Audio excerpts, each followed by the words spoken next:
All right, guys, what's going on? We've had a couple of busy days in the golf world, so wanted to jump on. Normally on this channel, I know if you're watching on YouTube, we do a lot of instruction, product reviews.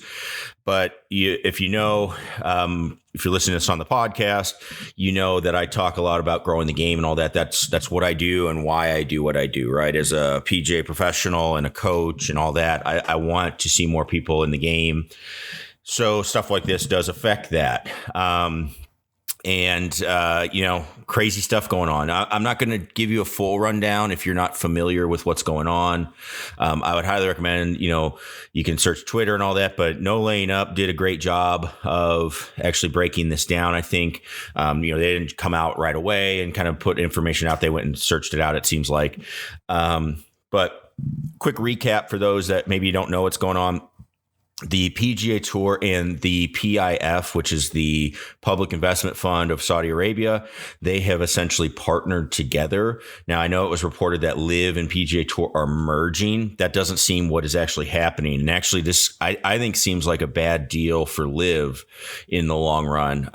I think LIV is going to probably go away, and we'll talk more about that. But essentially what's happening is the Saudi Investment Fund, I'll call it the PIF or PIF. They are going to be investing in the PGA Tour, becoming a partner, so you're probably going to see them sponsoring stuff, their name all over the place. Probably see an event in Saudi Arabia and all that, which I don't hate that part. We'll talk more about that, but and all of that. So essentially they're getting a equity stake in this new venture, which is the PGA Tour, the DP World Tour, basically every golf tour that's out there, which that we got to see if that passes first through like antitrust and stuff. But, we'll see.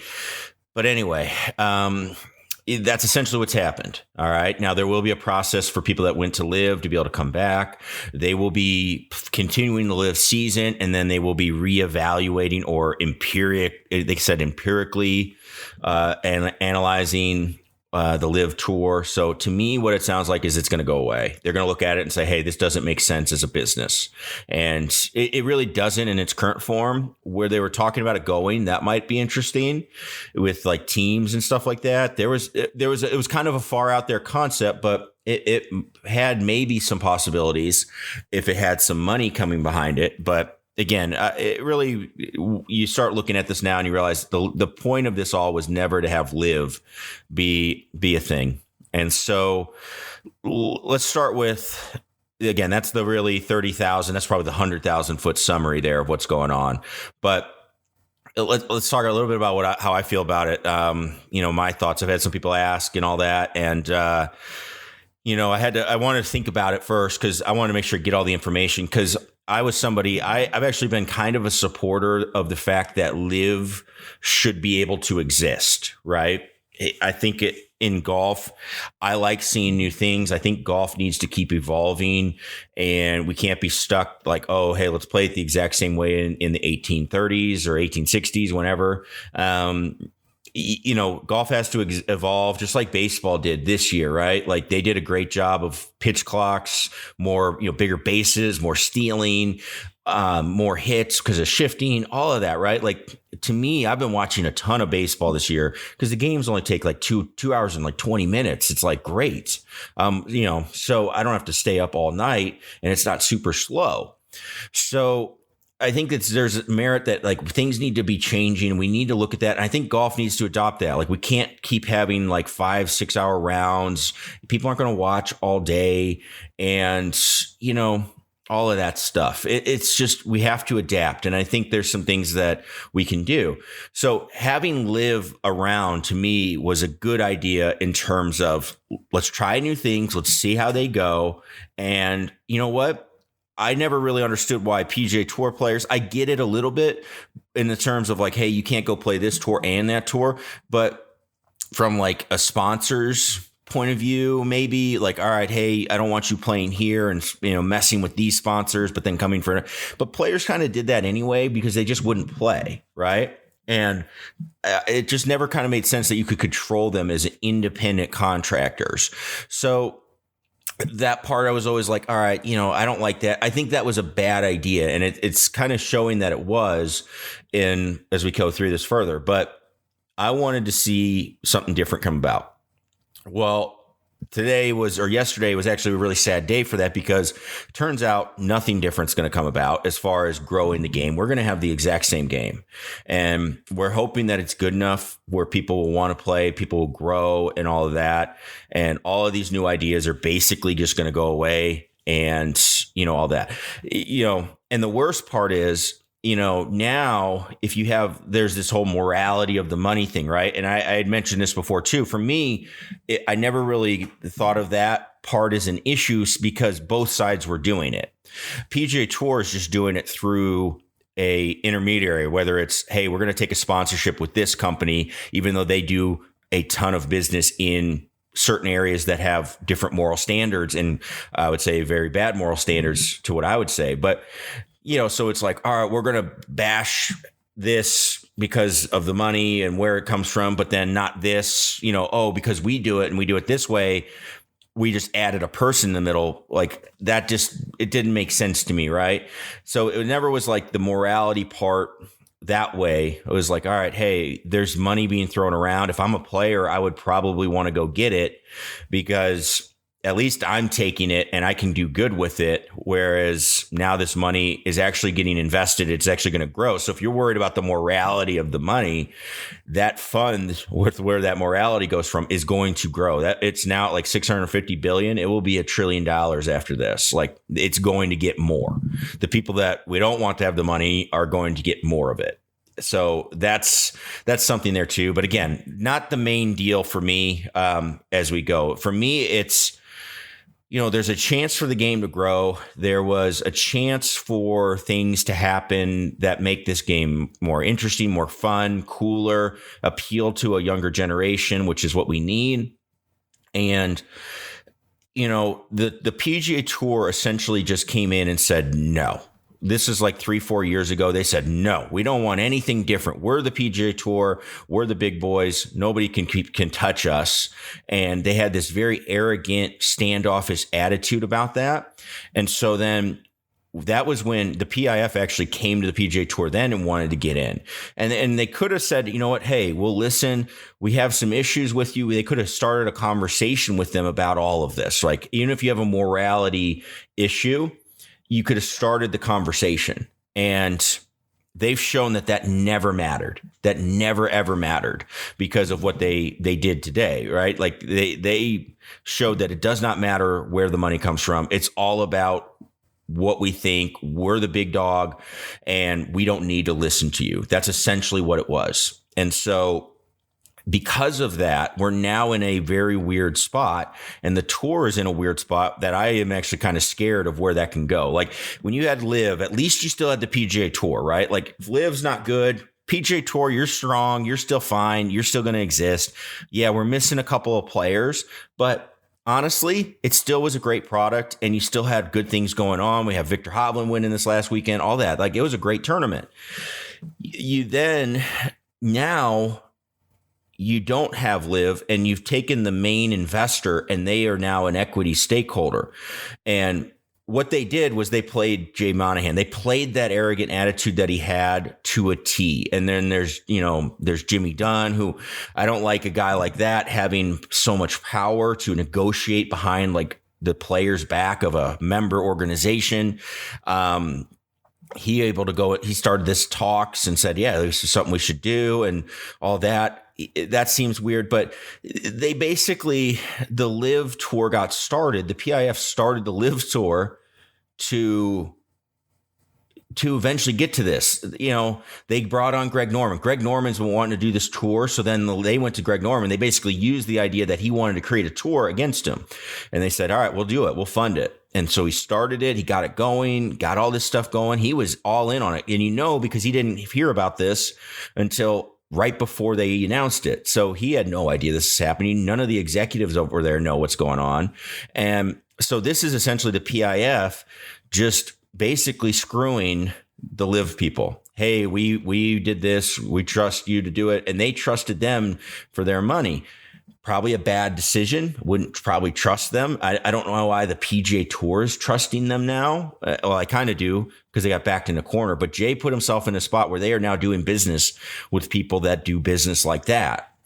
So what's to say they don't eventually just take over this thing and it becomes the Saudi Tour? You know, that like I honestly, that seems the most likely scenario going forward. You know, but anyway, they use this tour. They got to where, hey, we know we're going to try to get their players. We know they're going to be mad. This guy is super bullish about it. He's very arrogant about his tour. And when they deny these players to come, we're going to file an antitrust lawsuit. They do that. The fees have been racking up. Someone's reporting 50 million a year. And that affects how much money the players make as well. That comes out of their pocket, because it's a member organization, right? So they are helping to fit that bill. It starts that ball, and this is going to go on for years. So in theory, this could cost $350, $400 million. And does the PGA Tour really have that sitting around where it doesn't put them in a ridiculous spot, plus trying to pay bigger purses to match what LIV is doing so their players are happy, to be able to get those sponsors more for their money because we're going to ask them for more to fit the bill on those bigger purses. Like, they just put them in a bad corner and essentially use LIV to do that. So then what do they have to do? We have to come to an agreement with you guys to let you in because we're not going to be able to fight this battle. You know, it was already, I think they said that Yasser, I don't know his whole name. I don't want to mispronounce it, but the head of the PIF, he was willing to spend upwards of $5 billion. He had that earmarked. So this is just a page in the book, $5 billion to spend on this lawsuit. Like, they had already set that aside knowing we're going to spend that on this. And does the PGA Tour have $5 billion to spend over the next 6-7 years? I don't think so. So, you know, they made him have to do this. They were playing chess. Jay Monahan was kind of bullish, and he's playing checkers, or probably not even playing anything at this point. And he just got bullied into a spot where now the PIF is in the door, and they are now, I don't see how more money. Hey, we're going to give more money. We want more equity. And then all of a sudden it's just, hey, we're going to buy it. What's to stop that from happening one day where they just say, you know what? Hey, Jay, we're going to pay you $10 billion, you know, because that's nothing to what a trillion that this thing's going to become. And we just want you to sign over, make this deal. This deal was made without anybody knowing. Now it's got to go through approvals and stuff. We'll see what happens, but you know, what happens? How do you stop that from happening is what I'm worried about. And so that's where it gets kind of sad, because now you learn that it's never was about growing the game. I think Greg Norman was all about that. Do I think Greg Norman's in the right? No, I think you know what you learn is you got to learn who you are working with and who you're doing business with. And if there's shady people out there, you got to pay attention to that. But I think Greg Norman truly believed he wanted to spite the PGA Tour, but I do think he wanted to do something a little more globally with the game and bring the world together through golf a little more. I do think there was some of that, but at the end of the day, he tried to do it through means of where you just couldn't trust the people you're working with, and that gets you. So he's going to be out, sounds like, and that's kind of, you know, it's a tiny portion that you feel sad for him. Tiny, like 0.1%, right? So, because again, he kind of dug his own grave on that. But again, now that just shows the PGA Tour is getting in business with that type of morale, or that type of business tactics, right? Again, the morality part, and now the morality part is even more prevalent. To me, we start talking about morality, like, yeah, I don't like certain things that are going on, but again, if the money is going around and like, hey, you can take it and use it for good, you know, there's something there. It's like, all right, hey, at least we can do that. It's impossible to avoid that money at this point, is what we learned too. It's like, you know, I don't know. It's a weird thing. I tell you what, I do have a big problem with, as somebody that, you know, 9/11 is a big deal to me. The PGA Tour drew on that and they brought in an organization, the 9/11 Families Foundation, not remembering their name correctly, but, and they basically used them to try to gain sympathy to protect their business. It was never about, we actually feel this way, because if they did, they wouldn't have done this. They would have done a different thing. They would have, there's other things they possibly could have done, but it really was, all right, we want to try to stop this. We want to try to get people on our side. We're going to draw on one of the worst events that ever happened in this country, and one of the worst events in world history as well.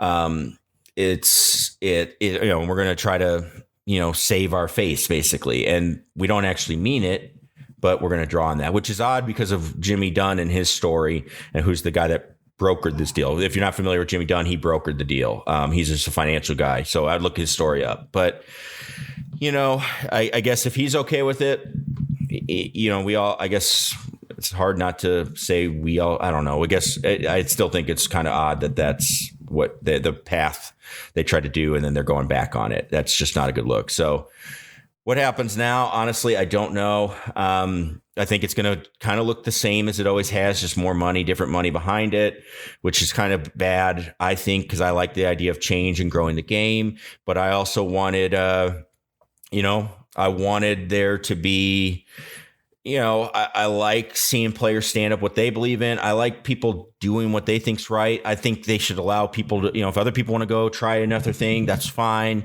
But now it's just everything's kind of coming together, when everything's just kind of being forced down everybody's throat of like, this is how it's going to be.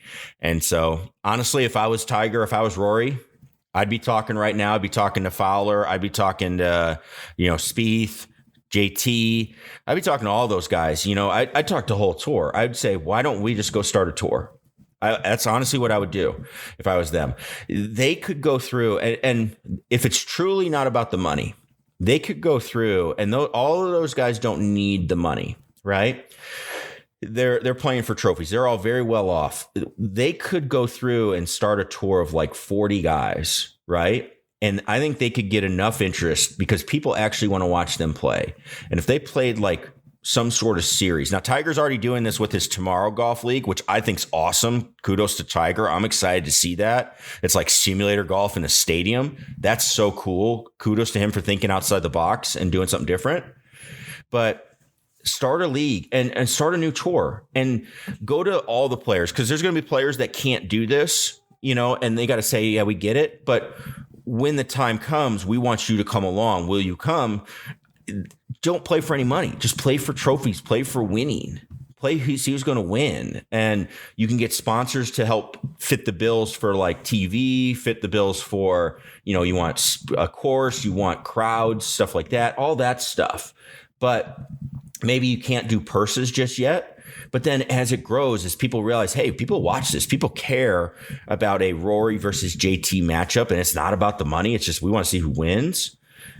Then more money comes in. Now you can start having purses. And this is then when you can get the rest of the players to come and say, hey, now we're kind of doing our tour and we're out of this ecosystem that is honestly just put us in a really, really bad spot. So there's an idea too, as they go. I would be interested. I've always said, I just want to watch the best golf. I love watching golf. I want to watch the best golf. I've never watched a LIV event and said, oh, wow, this guy's going to win 4 million in this event. I just like watching golf on good courses, competition, that stuff. It's interesting to me as somebody that plays and competes too. But, we'll see. It's just a very, very confusing, clouded time. I probably showed that through all these talks or these thoughts. It's like, man, what the heck is going on?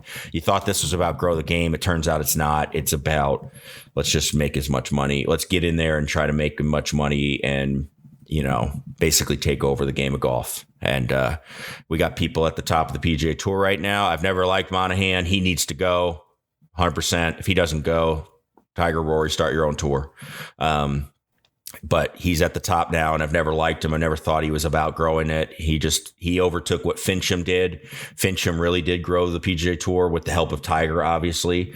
But he grew it, and then Monahan took it over, and he's essentially rode that, acting like he's the big dog when he really didn't do much, in my opinion, to grow it. and he's now gotten played. So we'll see where it goes. It's going to be an interesting, next 8, 9, 10 months, maybe a year, and we'll see what happens for the 24 season. But yeah, I'd love to hear your thoughts, your comments. Leave them down below if you're on YouTube, or leave them in the description on the podcast, and we'll see. Thanks, everybody, for tuning in. Thanks for listening to me ramble, and let's hope the golf is go play some more golf, I guess. If you're not interested in watching it, let's go play and get better. So we'll be back to that here on the channel. Thanks for watching. Peace.